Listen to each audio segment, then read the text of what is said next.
my cousin Cody and I were in our early 20s, we went on a handful of camping trips around Colorado. This happened, I believe, when I was 22 and he was 23, and it happened in Arapahoe Forest. It was my first time camping there, not Cody's though. It was in the middle of the week. Our jobs allowed us to have off days in the middle of the week, and we'd often go on our campouts then to avoid traffic and crowds. I always let Cody take charge on these trips. He's the Eagle Scout, not me. We parked by a picnic area, and we set foot into the woods from there. After about 15 minutes of hiking deeper into the woods, we found a good spot to set up camp. A good spot meaning a big enough clearing to fit 2 tents, the portable stove, and a campfire. The first thing we did was unpack our stuff and set up our tents. Cody has always been a lot quicker than me in pitching a tent. He does it in only a few minutes. It always takes me over 20 minutes. Or rather, it always took me over 20 minutes, as I haven't been camping out in the wilderness since this. The next thing we did was create a ring of stones for a fire, and then gathered some sticks and wood. He did bring some fire starter and a lighter, so I guess we kind of cheated, but oh well. It was at the point in the day when the sun was going down. We had a fire going, and now Cody was grilling up some steak and burgers. One thing about Cody is he always went all out with the food on these trips, and he's a really good cook, so I always trusted him with feeding us. Of course, we had our bear spray in case the smell of the food would attract a black bear, which Cody always said was very unlikely. He always says the real thing you gotta worry about in the middle of the woods is other people. As we ate our steak and burgers, we cracked open some beers and had some classic rock playing on the speaker. If you've never been camping, you don't understand how good of a vibe moments like this are. In the wilderness with a friend or family member and some beers, reminiscing about good times and vibing to music. As it got dark, we started playing card games on this little folding platform table we brought specifically for cards. After playing more traditional card games, we started playing Uno, and this was when we heard something out in the woods. I paused the song on my phone so that the speaker would go silent. It was clear now. We heard a person humming and footsteps from beyond the trees in the pitch blackness of the forest. Cody urged me to find the flashlight. I tried, but by the time I found it, the sounds had faded away. I asked Cody if that was something to be concerned about, and he said it definitely was unusual for someone else to be this deep in the woods, let alone creepily walking by a campsite with an active campfire humming loudly. I was a bit shaken, and I saw Cody was too. We went back to playing cards with the music much lower now. When we least expected it, a big stick landing in the middle of our campsite made us both jump out of our skin. It didn't fall from a tree. This thing was thrown at us by someone.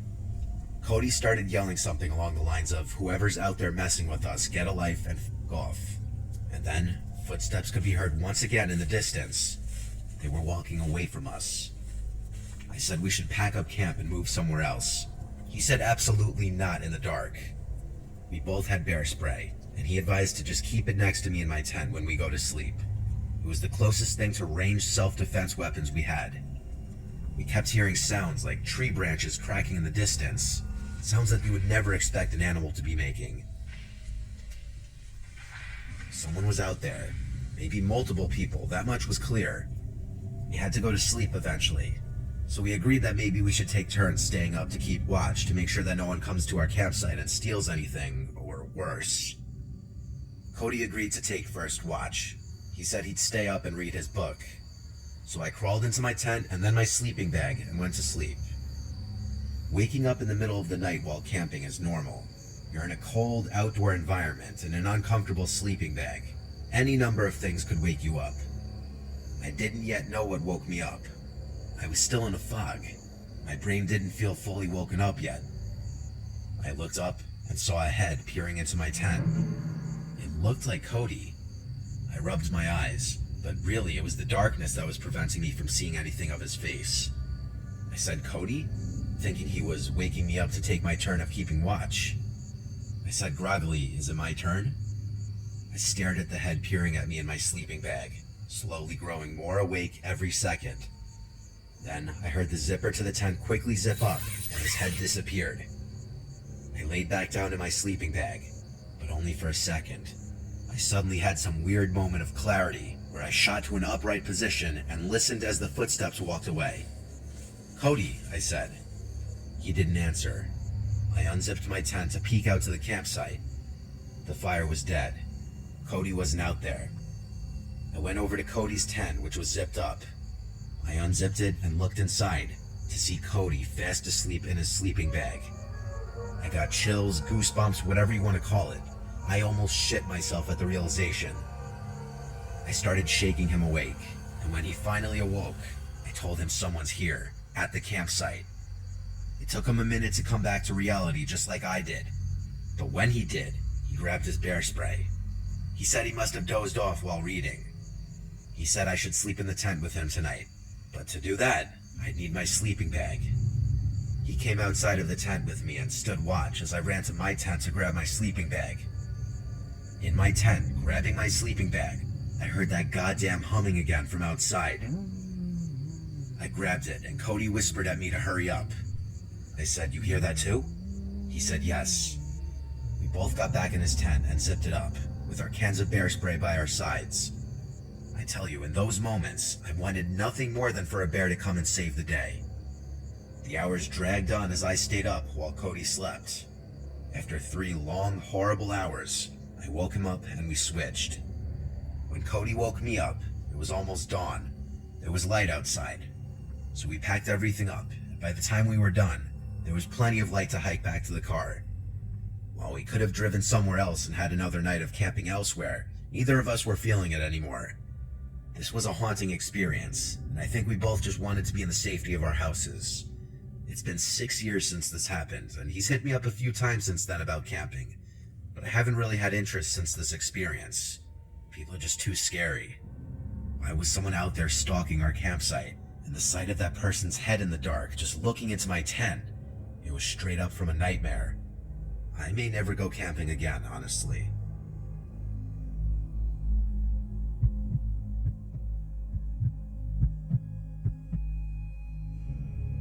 Whenever I was scared as a kid, my dad had always told me in life that you should not be scared of ghosts, fear the living, because they can actually hurt you. In my late teenage years, I came into some money after my father committed suicide and I received an inheritance from him. At the time of my dad's passing, he and my mom owned a cabin up in Oregon by Mount Bachelor. The cabin had been put up for sale since my mom could no longer afford the payments, and renting it out was not covering the payments either. The cabin was set to go on the market for sale in less than a month, and was in the process of finalizing all the paperwork with the realtor and lawyer. So for that month's time, the cabin was not going to be rented out any longer and was just going to be vacant. I saw this as a chance to get away for a while and clear my head in light of all the things going on. I quit work, packed up my snowboarding gear, grabbed my dog Midnight, and headed up in my dad's car to the cabin.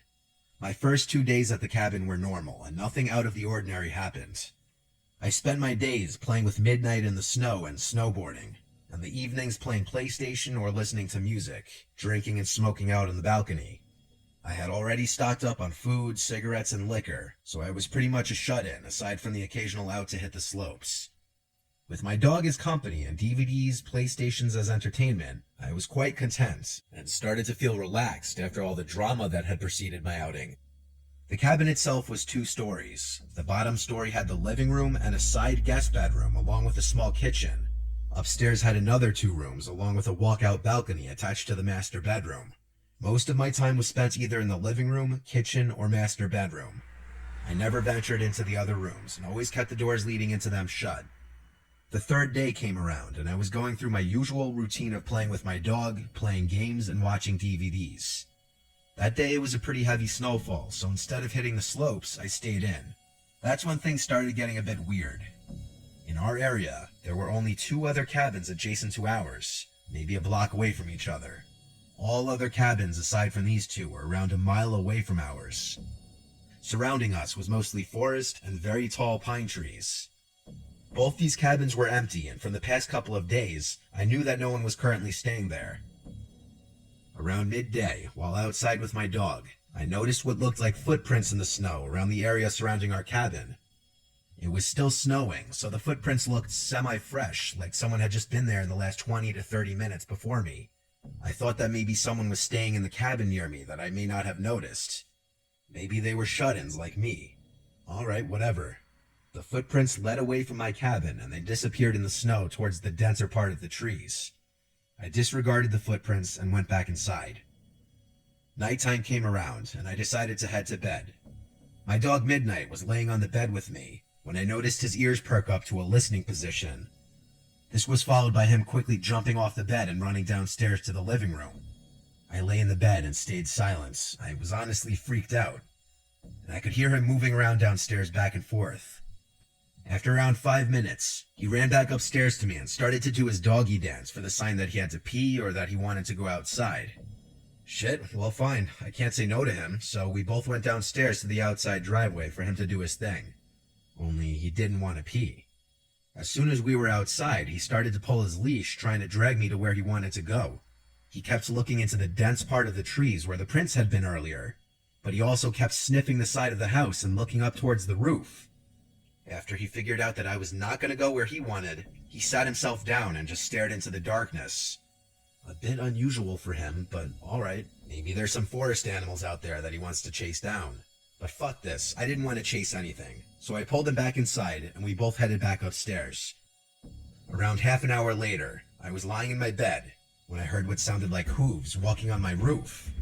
It was only a series of around 6 steps, and I rationalized that it could be a pine cone falling from a tree onto the roof, or maybe a kind-hearted forest animal running around. But here's the thing. The steps seemed to be spaced apart like a man-length stride, so it was really freaking me out. Midnight also heard the noise and was quick to run to the balcony screen door, expecting for me to let him out. Alright, you know what? I'm a tough guy, and at the time, I considered myself to be fairly well built and strong enough to handle myself. So I grabbed my coat and shoes along with my cigarettes and flashlight and went out onto the balcony. As soon as I went outside, I lit up my cigarette and started canvassing the roof with my light. Nothing there, and the snow on top was undisturbed. Weird. Was it all in my head? What about Midnight hearing the noise? Maybe he was feeding off my paranoia. I started to calm down and relax again. My eyes started to adjust to the darkness, and I kept smoking and just staring at the stars and trees next to our cabin. That's when I saw it. In a tree that was a little taller than our cabin and around 20 feet from the balcony, I saw what looked like a man crouched in a squatting position in between 2 branches. It looked really tall, like 8 or 9 feet, and it was really fucking skinny. It was squatted on one branch, and its freakishly long, white arms were extended above its head, holding onto the branch above it, while its mouth was wide open with no expression. What the fuck is that? I wasn't sure if I was really seeing this thing, and stood just staring and sat there motionless. I noticed Midnight stand up and start pacing behind me and lightly barking at the same time. The thing still did not move.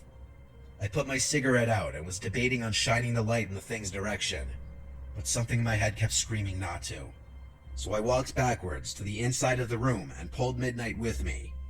Once inside, I locked the door and shined the light in the thing's direction, but there was nothing there. I shut the curtains to the screen door and retreated back to bed. But later on in the night, I heard some light tapping at the screen door, like someone was tapping on the glass with their fingers. It was consistent and did not stop for nearly an hour.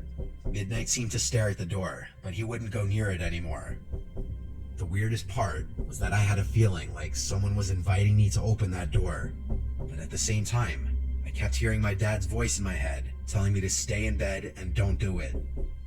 I listened to my dad's voice and just stayed where I was.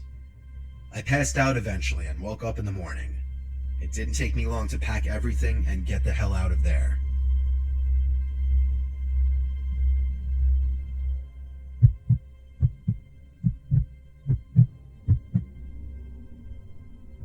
I was searching Craigslist and Facebook Marketplace for a new phone. This was a long time ago, so it had to be like an iPhone 7 or something. Phones still had the home buttons back then. I found this listing for a phone. It was some generic looking post. iPhone whatever for sale, new, around $300. It was a really good deal for the time, that I remember. He told me all the small details I needed to know, that it was factory unlocked, never opened, and stuff like that. He sent me a video of the box too, still sealed. The guy, whose name was Melvin, seemed nice and easy to talk to over text. I got his number and we discussed a pickup point. His location on the Facebook ad was much closer to me, but over text he was telling me he was only there this morning, and now he went about an hour north. I wasn't happy about this, but this was a really good deal and I didn't want to pass it up. I started asking a bunch of friends if they'd want to come on an adventure with me. Really just a way of making the chore of accompanying me for an hour drive seem fun. My friend Martina actually agreed to come with, on the promise that I buy her food for coming. So this Melvin guy sent me the address of a police precinct about an hour away, saying he only does deals in police precinct parking lots to avoid scams. I obviously had no problem with this. In fact, it made me feel a little more confident in this whole thing. I picked up Martina on the way around 8:30 at night, and off we went. She being in the car and having someone to talk to made the trip more fun. It was also a Friday night, so afterwards we could go out and do whatever we wanted. When I got off the highway, we were about 10 minutes away, and we found ourselves in a very secluded, quiet area. It seemed like a lot of different wooded areas. Occasional buildings and houses, and then more woods. We got to the police precinct, and there was no one visibly parked in the parking lot, besides empty police cars, of course. We drove around the whole building a couple times and didn't see this Melvin guy, who said he was in a black Altima. So I decided to call him. He picked up and said he's having issues with his car on the side of the road, and asked if I could come to him. He sent his location, and I checked it. He was on the side of some random road with nothing on either side, and by nothing, I mean woods. That's the kind of area we were in. He asked me to come help him jump his car. He had jumper cables. I said, yeah, I guess I could do that. I mean, we drove the hour to get there. I didn't want to just drive another hour for nothing. Martina was shaking her head the whole time I was on the phone. The guy said, see you soon, and hung up.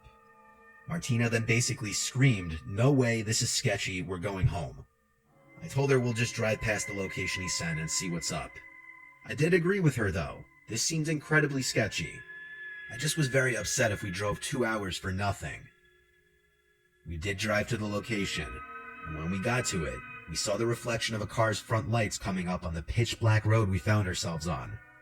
As we got closer, I slowed down, and it was in fact a black car, but we couldn't see anyone inside or outside of it. Mind you, it was very dark, but I feel like we would have seen someone's head on the inside or something. Martina said to just keep driving, and I said I know. It was about the sketchiest thing I'd ever seen. A pitch-black road between two patches of woods, no streetlights, no other cars in sight. A pretty convenient place to break down and have someone who's coming with a wad of cash to buy something from you come and meet. I drove right past it. Immediately, Melvin starts calling me over and over. I ignored every single call. Then he texted me saying, I saw you just pass me, why didn't you stop? Turn around. Ignored. Martina is a very positive person, so she laughed about this whole situation, and then said, okay, you owe me food. So I looked up the nearest diner, and we stopped there for some food. It was a quiet, small diner. We were just about the only people in there, even on a Friday night. The waitress just took our coffee order, when a lone guy with his hood up steps into the diner and sits in one of the bar stools. He was wearing a navy blue, dirty-looking hoodie.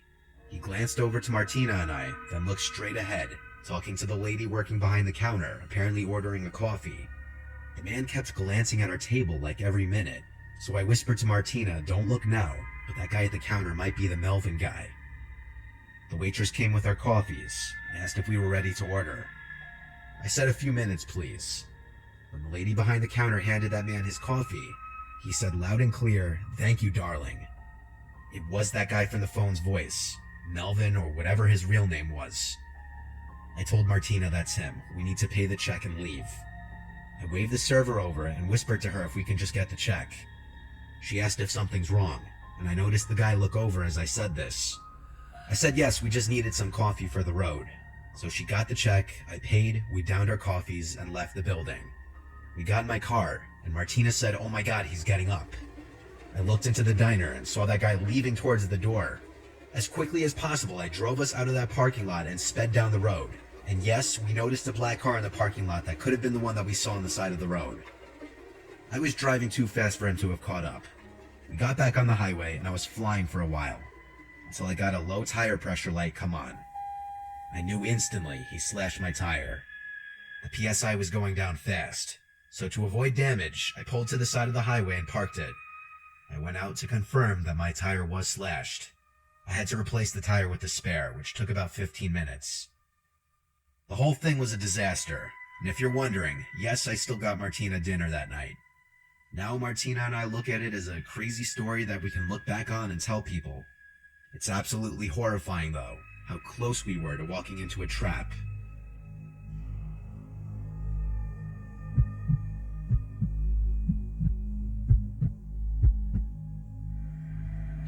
I was seeing this girl for a few weeks.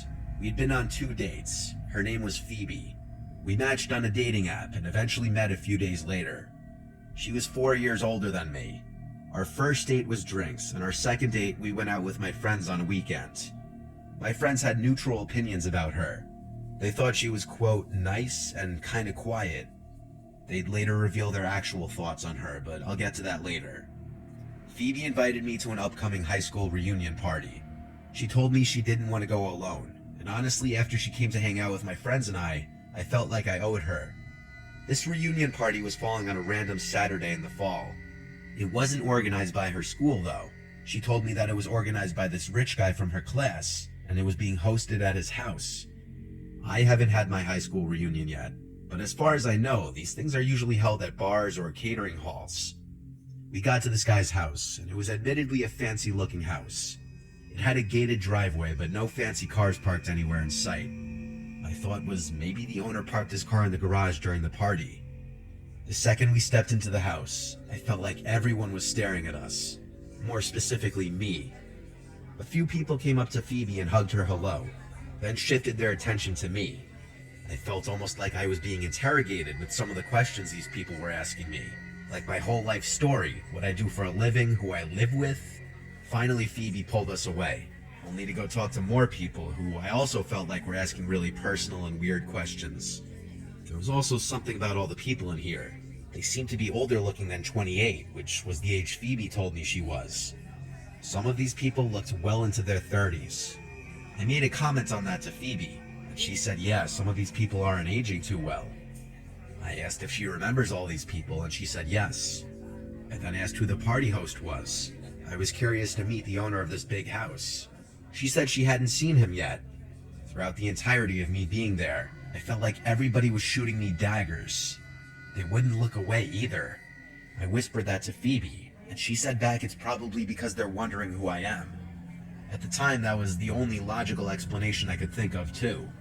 It's hard to explain the growing awkwardness at this party, but I can assure you, this was not what a normal high school reunion would be like. There was no music, and everyone was dressed weirdly, not like normal 28-year-olds. But that's the other thing. None of these people looked like they were in their 20s. I was getting uncomfortable with some of the stares I was getting in the room we were in, so I told Phoebe I'm gonna run to the bathroom. Realistically, I just wanted to get out of that room and explore the house a little bit. I didn't have a drink in my hand or anything to make me feel at ease. I was just walking around this giant house empty-handed, and anyone I passed stared at me. To say I felt out of place would be the understatement of the century.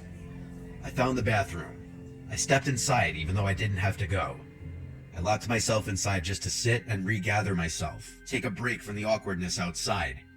I texted all my friends about how weird this reunion was, and wondering how I could convince Phoebe to leave early. We'd already been there about 30 to 45 minutes, and this unnamed mystery party host was nowhere to be seen. Phoebe texted me, "Where are you?" I replied, "In the bathroom, give me a minute." Then I followed that up with, "This party's really weird, I'm down to leave soon." She said, "Why?" I said, "Everyone's being weird." Then someone knocked on the bathroom door, so I couldn't sit in there anymore. I washed my hands quick and left the bathroom, and the guy waiting outside, who looked like one of the younger ones here, said in a very low voice to me, "You should leave. That girl isn't who she says she is." I froze for a second, then said, "Phoebe?" He said, "Whatever she told you her name is." He then asked what she told me this party was. I said that she told me it was a high school reunion. The guy then smirked and said, "Do these people look like they're going to a high school reunion?"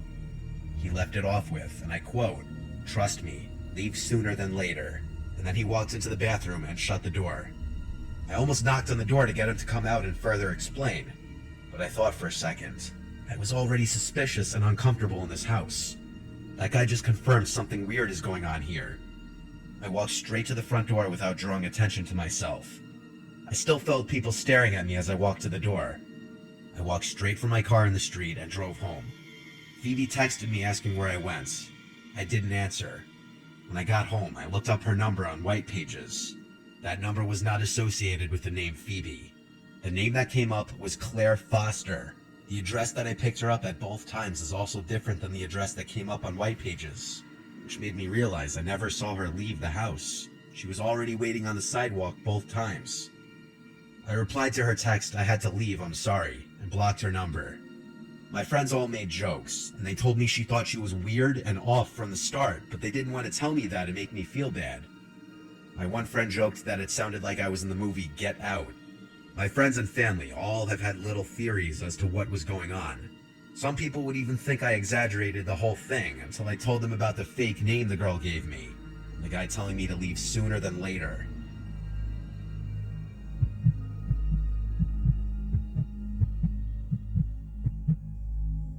This happened when I was a young child, maybe like 8 years old. My parents had me late. My 2 older siblings are both at least 10 years older than me. I was woken up in the middle of the night to a commotion from downstairs one night. It was my parents. I cracked my door open and heard my parents freaking out about something. I wasn't sure what it was. I went to the stairway and stood at the top, calling down, "Mom, Dad?" My mom came to the bottom of the stairs and said to me, "Go back to bed." I listened without asking any questions. I could tell they were stressed about something, though. I was trying to go back to sleep when I heard the front door downstairs slam shut, and then it was dead silent. I presumed they left the house, but I wasn't sure why. Either way, I listened to my mom and went back to sleep. I woke up again to sounds downstairs once more. It was the sound of the front door closing, and then footsteps, but no talking. Naturally, I assumed they were back home and just being quiet so that they wouldn't wake me up. I heard occasional steps and thuds from downstairs. I heard drawers and cabinets being opened and closed, and I thought for sure I heard the fridge opening too. I thought it was my older brother Chris, who was 10 years older than me, and at the time he was already driving, so he was going out and coming home late. So him getting home at like 2 a.m. and rummaging the fridge wasn't abnormal at all. These are all things I was telling myself, logical explanations as to what I was hearing. Eventually, I heard footsteps coming up the stairs, getting louder and closer until they reached the top and then made their way first thing to my door. My door quietly and slowly opened. I didn't sit up or move. I just had my eyes open facing the door as I was still laying down. There weren't any lights on outside of my room. Whoever was walking around was doing so in the dark, so all I saw was this black mass in my doorway, resembling the shape of someone's head. I said every name starting from Chris to Mom to Dad. Then I just said, "Who's there?"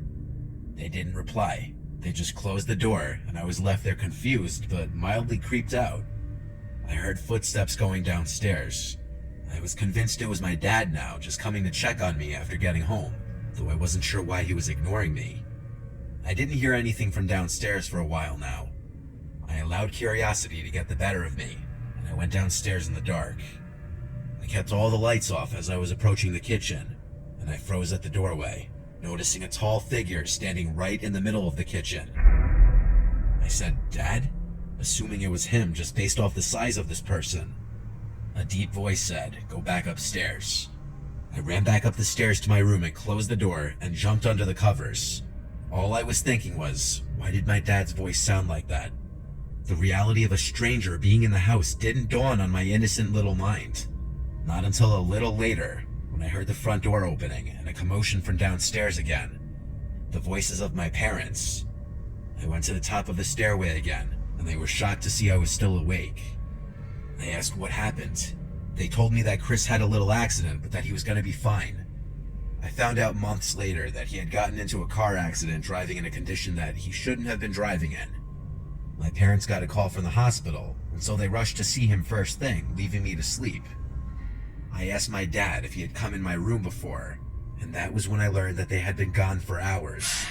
My mom started freaking out, yelling at my dad because he had neglected to lock the door when they rushed out of the house. Me telling my parents about the person at my bedroom door and in the kitchen caused my dad to search the house with his gun, and my mom to call the police.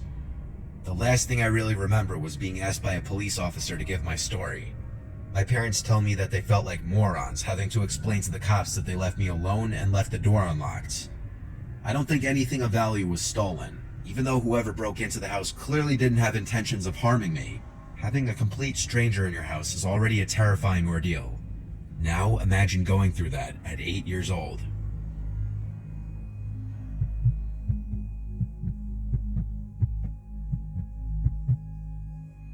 I once worked as a direct care aide for a 65-year-old woman with a developmental disability. Her daughter, who was in her 40s, worked overnights, and she needed a caretaker with medical experience to watch her overnight. When I say once worked for them, I mean I literally worked once, just this night, and you're about to hear why I never went back. The 65-year-old woman's name was Martha. Her daughter's name, who contacted me, was named Colleen. It's possible Colleen didn't have any other family to watch her and didn't want to or couldn't afford to put Martha in a nursing home. Or it was possible that she felt more comfortable hiring somebody with some form of experience to watch over her. At the time, I was already a direct care worker for 2 other women who suffered some forms of developmental disabilities, so I had experience. But nothing prepared me for that night. Colleen left for work.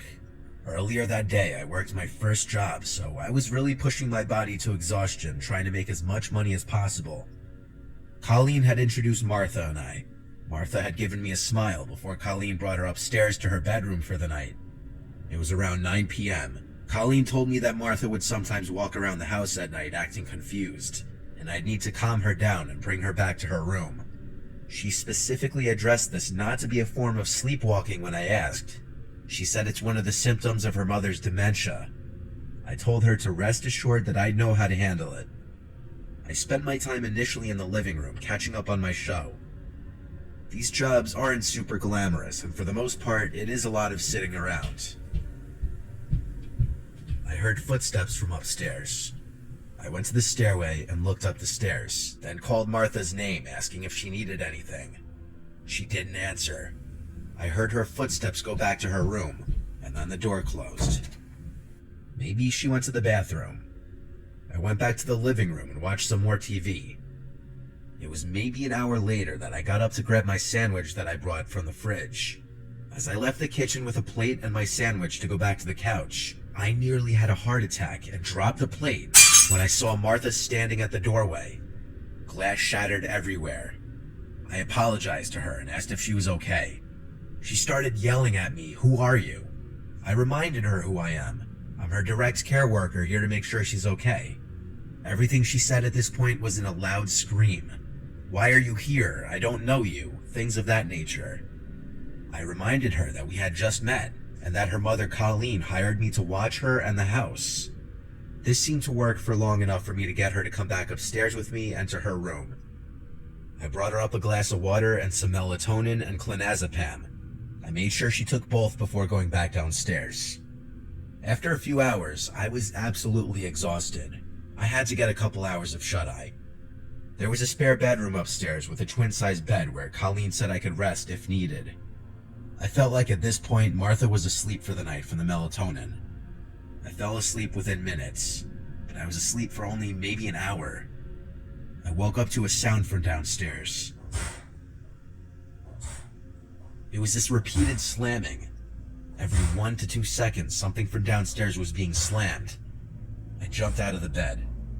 I had left the bedroom door open so that I'd hear anything if Martha got up. Case in point right here. When I got to the stairs, I realized the slamming was coming from the kitchen. I walked down the stairs in as quick of a speed as I could while still remaining quiet. Getting to the bottom, I peered around the opening to the kitchen, and what I saw was like a scene from a scary movie I'd seen before. I saw Martha in the darkness, standing in front of the oven, repeatedly opening it and slamming it shut. It was horrifying. When I say I saw Martha, I really only saw her silhouette. It was that dark in the kitchen. I said Martha really loudly, and she stopped, turned to her left at me, shut the oven door one final time, and started walking towards me, towards the stairs. I said in a now softer, kind of scared-sounding voice, "Are you okay?"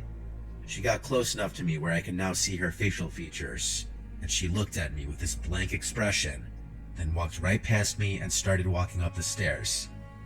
I followed her upstairs, but as soon as she got to her room, she slammed her door shut. I knocked on the door saying, "Martha, are you alright?" She didn't respond.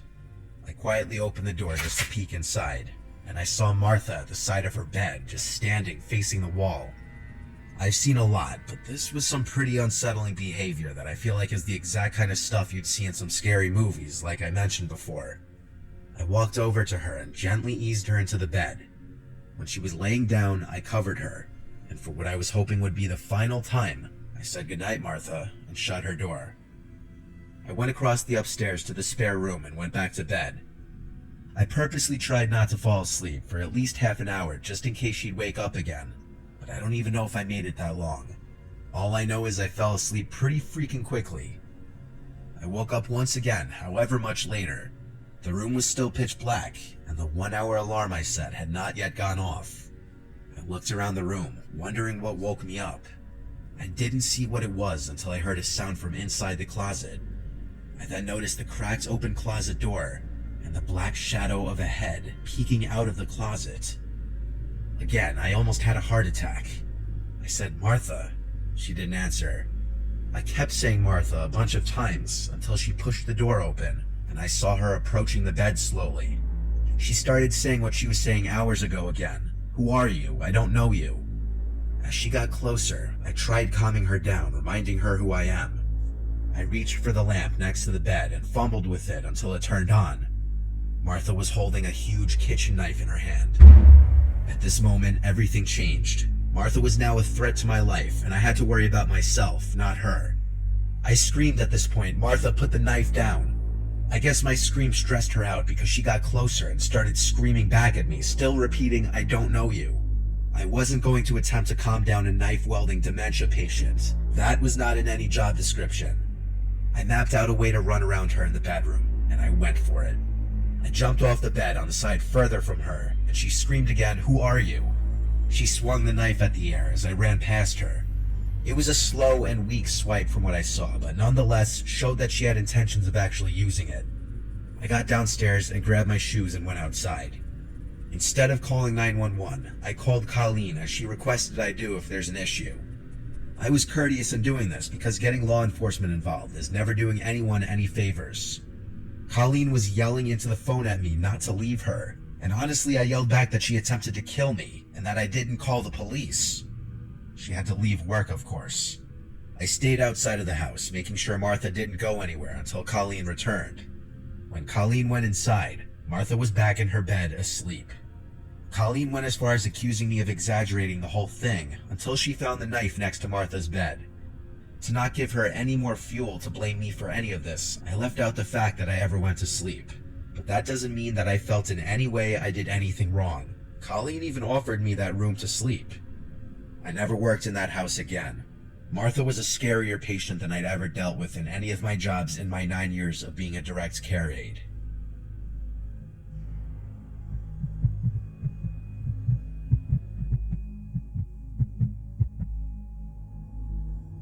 When I was 23, I had to move out of state for work. I still work with the company, but I've been able to move back to my hometown and work at the local office here. But at the time, I needed somewhere to live that wouldn't be bank breaking. I made a posting on basically all the websites for a roommate: Facebook, Craigslist, Twitter, and even on my neighborhood subreddit. I had a guy named Rob reach out to me on Facebook stating he has a room available in his place. I looked at his pictures to see if he looked like a somewhat normal guy, and he did. I was open to the idea of having a male roommate, as long as they seemed normal, even though my parents were very against it. Rob and I FaceTimed, during which he gave me a virtual tour of the place. Apparently he owned the place outright. It was a modest house in the middle of town, only a 10-minute drive from where my office would be. He also seemed pretty nice. I didn't get any bad vibes at all. His price was fair, and his rules were pretty fair too. He said it was available to move in right away, which was perfect. So it was settled. A week later, I had all my things packed and drove down. I met Rob right out front of the house, where he greeted me and handed me a key. The first thing I noticed about him was he was really short. He was eye level with me. He helped me bring some of the bigger and heavier bags inside. He showed me my room, which was furnished already. He said one of his friends had been living there and recently moved out. I replaced all the pillows and bed sheets with my own, of course. The rest of that day was me settling in. Rob, I could see, was trying to get to know me and presumably make me feel at home. I didn't get any overly friendly vibes yet. The next day was Sunday. Rob offered to drive me around town to show me around. I wasn't eager to, but I said sure, just to get off on a good start with him. He drove us around town, showing me where the good shopping centers are, good restaurants, and stuff like that. But then he offered to get us lunch. I really wasn't hungry, and he was suggesting a sit-down lunch, almost like a date. I didn't want him to get any kind of wrong idea, I just needed a room. I said I'm not hungry, and then he right away suggested we go grab drinks somewhere instead. I politely shut it down too, saying I don't drink on work nights. He was being a bit pushy, saying, come on, just a couple drinks. I still maintained my politeness and said another time. He gave up, and he went really quiet all of a sudden, like he was upset. I'll admit, I was slightly uncomfortable, but nothing I couldn't handle yet. That week was my first week at work, and so my attention was focused mostly on adjusting to the work week. It wasn't until a few days into the week that I got home and did my laundry, and noticed my hamper full of clothes seemed moved. Like the clothes weren't how I remembered they were left, and it wasn't until I was loading the washing machine that I noticed a pair of my underwear was missing. I checked my room top to bottom like 5 times. It was gone. I had a disturbing thought. What if Rob... No, I refused to believe that just yet, and there was no chance in hell I would confront him and ask him that. Still, I was now starting to wish there was a lock on the bedroom door. That weekend, I bought a lockable doorknob from Ace Hardware, and while Rob wasn't home, I swapped out the current doorknob with the new one. Now I could leave the place in peace. I figured I'd tell Rob the next time I saw him. He didn't come home that night, though. He must have been working. His schedule seemed pretty random. That night, I woke to banging on my bedroom door. It was Rob. He was saying my name, and he didn't sound happy. I checked the time, and it was like 1:30 in the morning. I decided I would pretend I'm asleep. I was honestly kind of scared to open the door. I had a feeling it had to do with the doorknob, and I was right. The next morning, I woke up to a bunch of texts from Rob, saying, we need to talk, be home after work. I simply responded, is this about the doorknob? And he responded back, yes. I apologized to him and said I was planning on telling him. He replied back, it comes off today. I was getting incredibly nasty and weird vibes from his tone.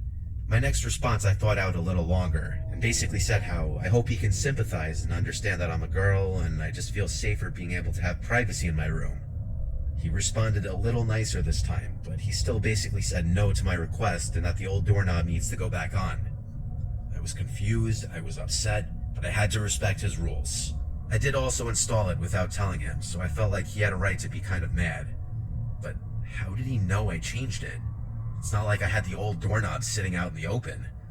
The idea that he tried coming into my room that night kind of scared me. I changed the doorknob back the next day and returned to Ace. This is where things went really downhill though. There was a knock at the door one day when Rob wasn't home. It was a girl around my age. She asked me if I was living here with Rob, and I said yes. She warned me to get out of there immediately, that Rob has multiple restraining orders against him from different girls, and he's known to be a very dangerous, creepy stalker. I was at a loss for words. I asked her how she knew I was here. She said she knew that he was trying to rent his room, and that it's not surprising he opted to have a girl move in. She said she saw me moving in and wanted to wait till he wasn't home to come warn me. I thanked her so much. I truly was terrified now. I had already paid Rob for the entire month. I didn't know what to do. She said she would help me in any way she could. I took her number and she left. I started packing my things and looking for other places I could move to. I found something across town, a studio apartment sublet for a little more money. I contacted the poster of the ad, and she told me I could move in as soon as possible. Perfect. Now I just needed to tell Rob and get my money back. I started packing some of my stuff into my car, and I texted him that I'd have to be moving out tomorrow, as something with my family came up and I needed to go home. He didn't answer. He got back to the house about an hour later and asked me about my text. I came up with my best fake story possible, and he said yeah, he'll give me the money back tomorrow after he goes to the bank. I was super relieved. About an hour later, he knocked on my door and then said, did by some chance some girl say something to you? I simply said, no, what do you mean? And he said, never mind, it just seems like you're running away out of here for another reason. I insisted that it was purely because of the family reasons. He said okay and left. Sadly, the story didn't end there. I woke up that night and screamed at the top of my lungs when I saw a black figure sitting on the end of the bed. It was Rob. He turned and put his hand on my mouth and went, "Shh." I said, "Please don't hurt me." And he responded, "Why would I hurt you? I knew someone said something to you. Don't believe what these girls say." I said, "You're scaring me." And this part is still just as insane to me as it was in that moment. He started to caress my leg, and he said, "I don't mean to scare you," right after I said he's scaring me. I got out of the bed and ran for the door, and he screamed at me to stop. I ran outside with my phone in hand and called the police. I hid in the bush until they showed up, and I explained the entire situation to them. They made Rob come outside and give his side of the story. Basically, I told them I just want to get all my stuff out of the room and I'm leaving. So the cops stayed there as I collected the remainder of my stuff and brought it all to my car. I also insisted on Rob Venmoing me the money back while the police were there, and he did so actually. The whole time the police were there, he tried his best to act like some normal dude, I could tell. One of the officers then pulled me to the side to tell me that this guy had been arrested before for other incidents with women, but Rob denied ever coming in my room or touching me or anything, so it was all he said, she said.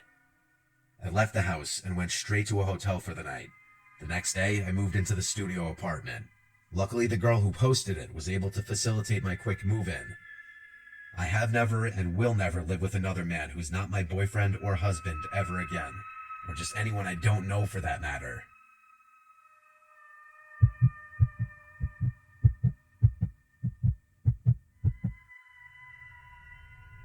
I was home alone one night for a reason I don't remember. All I remember is my entire family was gone. I was 15 or 16 years old. I was a big gamer at the time. I was obsessed with StarCraft, and admittedly, I'd sometimes spend a weekend night or two playing StarCraft or some other PC game. This was right before COVID lockdown started. I was playing StarCraft on my computer in my bedroom on the first floor. That's when the doorbell rang, twice. I hurried to the door, not wanting to be away from the game for too long in fear of losing. I got to the front door and said, "Who is it?" as I always would if I was alone. A soft and weak voice on the other side said something that I couldn't hear. It sounded like a woman. I opened the door, with the storm door still separating me and this older woman standing on the other side, with a big smile on her face. She had her hands behind her back. I said through the door, "Can I help you?" She said she needed to use a phone, and asked if she could come inside. Ever since I was a little kid, I was always taught not to let a stranger into the house, ever. That included women.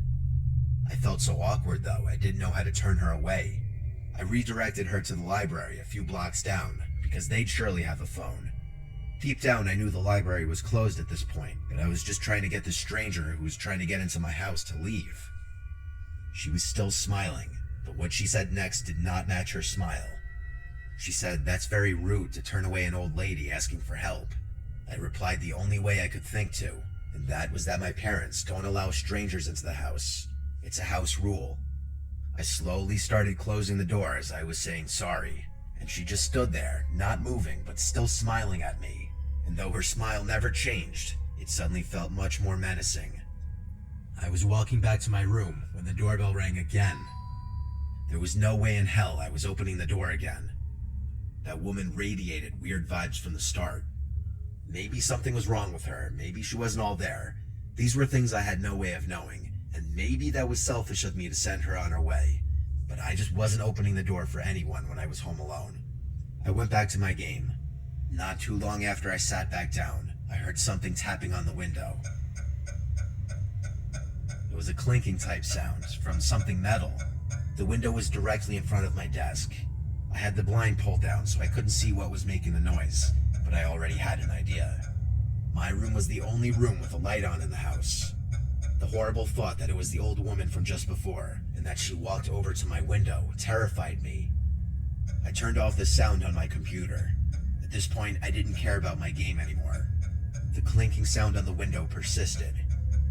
I basically said, "F this," and up and left to a different room in the house. I sat in the darkness of the living room for a bit, when the doorbell rang again. This woman was harassing me now. I tried to convince myself she wasn't a threat, just some crazy old woman who's probably clueless as to where she is. When she rang the doorbell a second and third time, I decided to go open the door and ask her if there's someone I could call for her. but when I opened the door, there was now a man on the other side. He looked to be about 10 years younger than her. He said through the storm door, "Have you seen my mother?" I replied saying yes, she came to my door just before. He then apologized to me and said she has dementia and got out of the house. I suddenly felt bad, but he asked me if he could come in for a minute, and again I felt awkward. Why did he need to come inside? I said the same thing that I told to the woman who we claimed to be his mother. I said we could just talk through this door. I then said that I think she went into my backyard because I heard something at my window. I told him he could go around back and check. He thanked me and walked down the walkway, and I thought he went into the backyard. But when I went to the back and looked out the back window expecting to see him searching around, I saw nobody. Not him or his mom. This was all too weird for me. I went to bed on the earlier side that night, just falling asleep with the TV on in the background, until I heard the clanking sound on the window again. Something metal was tapping on the glass. I remembered the concerned man, and I decided to try and help. I went to the window, lifted the blind up with my hand, and I saw that woman outside my window, with that same creepy smile. She was tapping a kitchen knife on my window. I closed the blind and crawled back into my bed. This didn't feel like it was actually happening. A suspiciously short amount of time later, the doorbell rang like 4 times. The clinking on the window stopped by this point. This was all too suspicious. It felt like some kind of robbery attempt. I ignored the doorbell. I stayed in my bed. I was gonna wait this out. I didn't have a cell phone at this time. I wasn't the most social guy growing up. I also didn't want to call the police for some reason. I waited this all out until it finally stopped. The next morning, I told my dad what happened when I called him. He told me I was smart not to open the door. Everyone agreed that everything about it sounded like an attempted robbery. Is there a chance that maybe that woman really did have dementia and that the man was really her concerned son? Maybe, but it all seemed too coordinated. Why did he want to come into the house too? How did he even know she came to my house specifically? Why didn't he ever go into the backyard to look for her when I gave him permission to do so? Too many unanswered questions that lead me to believe I avoided something terrible happening if I opened that door.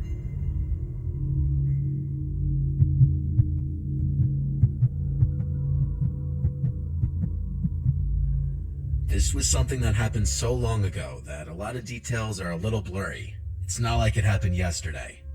I'll try my best to fill in smaller details that I don't fully remember with how I best remember things played out. It was the last day of school. I was in the 4th grade. 4th grade was the last year in our elementary school where kids had to be picked up by their parents. 5th graders were allowed to walk home on their own. My mom would always be the one to pick me up. On the last day of school, my friend Dennis and I had a playdate planned to celebrate the last day of school. Dennis wasn't in my class this year, but we had been friends since kindergarten. He was in a different dismissal hallway from me. After school was over, we single file lined up and walked to the exit door at the end of the hall, where we waited outside by our teacher, Miss Blue.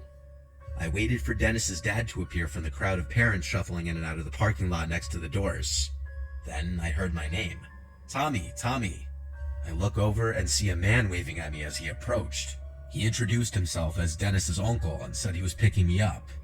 I went over to Miss Blue and said I'm being picked up. She asked, "Where is he, sweetie?" And I pointed to Dennis's uncle who waved at Miss Blue. Miss Blue dismissed me and I went with the man. He led us through the crowd and was a very quick and jittery talker. Like he spoke fast and had a bit of a stutter. He was walking incredibly fast. It was almost hard to keep up with him with my backpack on. He explained to me that his brother, or Dennis's dad, was working later than expected, so he was driving me back. We got to his car, which was a dark red hatchback type car from what I remember, and it took me this long to acknowledge the giant elephant in the room. Where was Dennis? Why weren't we picking him up too? The man turned to look at me in the back seat and said that Dennis was already at his house. I was shy around people I didn't know, especially adults, and I wasn't one to openly speak my mind if I was confused. But I was very confused. This was making less and less sense. The whole drive, the man kept yapping, telling stories of his days in elementary, asking me questions like what sports I played, what we're learning in class.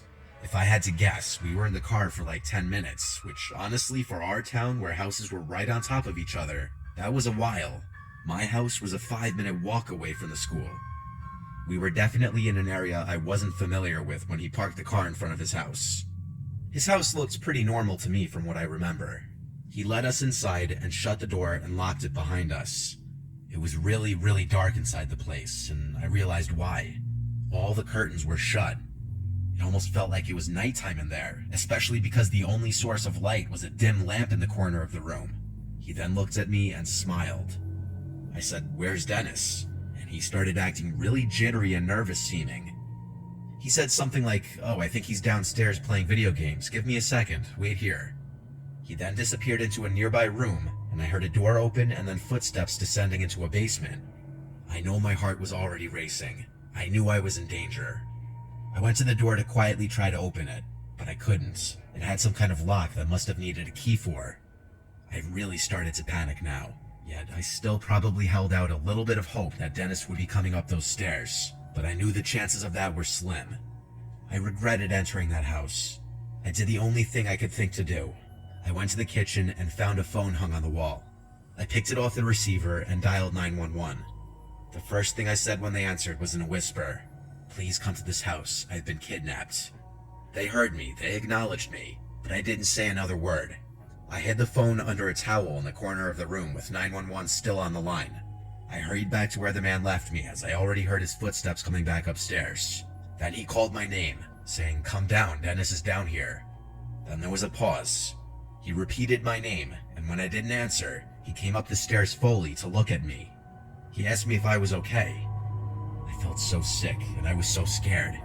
I hated myself for walking into this situation and not being wiser. I asked in a very scared voice if I could leave, and I remember the change in his face. His fake friendly smile disappeared as he realized that I was no longer falling for this. He walked closer to me in a gentle manner until he was close enough to grab my wrist aggressively, and he started pulling me towards the basement. I screamed and cried, and he screamed at me, "I'll let you go if you stop and behave." So I listened. I went down the stairs, and halfway down, the door slammed shut behind me, and I heard it lock. I walked fully down the stairs to this empty, unfinished basement with a concrete floor and one singular support beam in the middle of the room. There was a depressing yellow glow in the room from one exposed light bulb hanging on the ceiling. If there was a place you'd imagine kidnapped children to go, this would be it. I heard his heavy footsteps upstairs. You could hear everything in this house. I don't know what he was doing, but I heard him walking around for a while. Then he came to the basement door, opened it, and he called down asking if I'm hungry. I replied no. I didn't want him going into the kitchen seeing the missing phone. He shut the door and locked it again. I sat down there, waiting, with my heart in my throat, and then I heard it. The doorbell ringing 3 times from upstairs, followed by banging sounds, which were definitely the sounds of police banging on the door. I would refrain from screaming until I heard the front door open, but I never heard the man's footsteps approach the door. The doorbell kept ringing, and I kept hearing the bangs. This went on for some time, until I heard a really loud bang sound, and then multiple heavy footsteps and multiple screaming voices. I started screaming for help as loud as I could at the top of the stairs, banging on the door. The door was unlocked, and a police officer on the other side grabbed hold of me and hurried me outside. There were at least 3 cop cars outside. I had to tell everything to 2 of the cops outside as we waited for my parents to show up. The man from inside was brought outside and into a cop car in handcuffs, and that was the last time I ever saw him. When my parents arrived on the scene, my mom was bawling her eyes out. There had already been a whole scene at the school as cops were called and Dennis's dad realized what happened. This man was a work associate of Dennis's father. When he somehow learned that Dennis's dad would be picking up Dennis and I from school on the last day, he seized the opportunity to do what he did. A complete sick fuck. I don't know how he found out what I looked like. As I got older, I never really asked for more details because I try not to think about it. My mom went to counseling with me for months after this incident. Let's just say my parents didn't have kind words for Miss Blue, not verifying if I actually knew the person picking me up. If I didn't think to call the police before he basically threw me in that basement, I know for a fact I'd be dead right now. This was like 17 years ago. That man might be out of prison for all I know.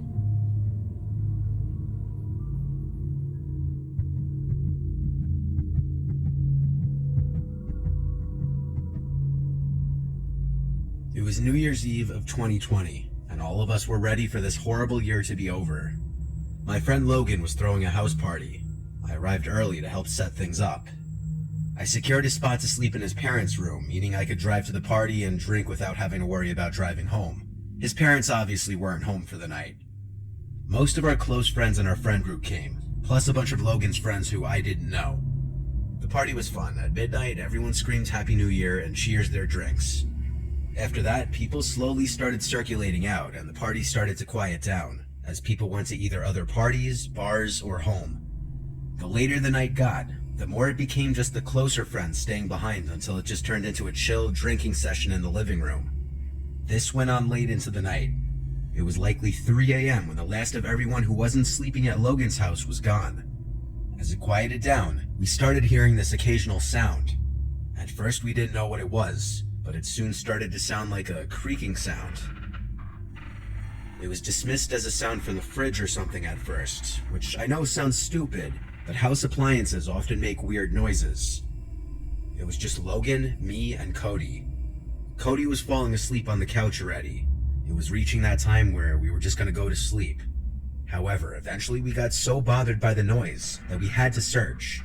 We went to the kitchen, and it wasn't coming from in there. We realized when we were close to the basement door that it was coming from downstairs. Logan opened the door, and we heard this creaking sound.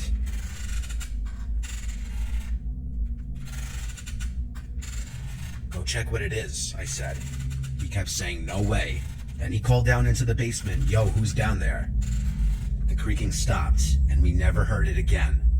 After a solid minute of waiting at the top of the stairs, we agreed to go down together. We both grabbed knives, drunkenly thinking that was a good idea, but in reality, we were so drunk we'd probably only hurt ourselves with them. We got to the bottom of the stairs and looked through the entire basement. It's not huge. It just has a couch, TV, a bar, a table in the corner, and various old pieces of junk. It was pretty messy at the time. The first thing we did was search any possible crevice for someone who could be hiding. Then we tried to figure out what could have been making that sound. I noticed a rocking chair, and so I went up to it, sat in it, and then started rocking in it.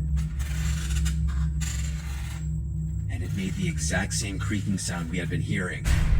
Logan and I looked at each other. I stood up, and so did every hair on my body. I don't think we ever ran faster than we did when we ran up those stairs and slammed the door shut. We tried to come up with any logical explanation, but there was none. He kept the basement door locked for days until his parents came back. There was no living soul down there, but something was moving that rocking chair. That rocking chair used to belong to his grandma, who passed away forever ago, and it's just something his mom held onto for sentimental reasons. I can't say I've ever experienced anything resembling the paranormal before this, nor since then. It still sends chills down my spine.